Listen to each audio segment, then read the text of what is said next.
Doctor, నాకు TSH కొద్దిగా పెరిగింది కానీ నేను ప్రెగ్నెంట్ని. మీ థైరాయిడ్ వాల్యూస్ బోర్డర్ లైన్ ఉన్నాయా?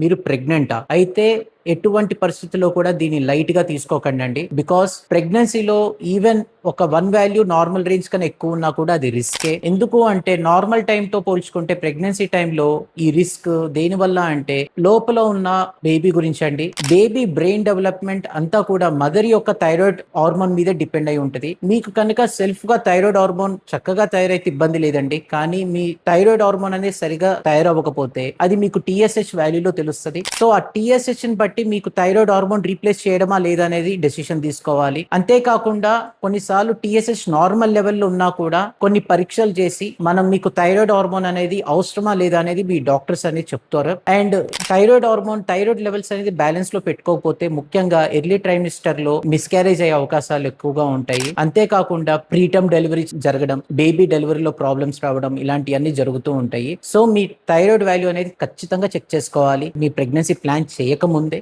అండ్ అందులో అబ్నార్మాలిటీస్ ఉంటే మీ డాక్టర్ దగ్గరికి వెళ్ళి వెంటనే దాన్ని ట్రీట్ చేసుకోవాలి. Thank you.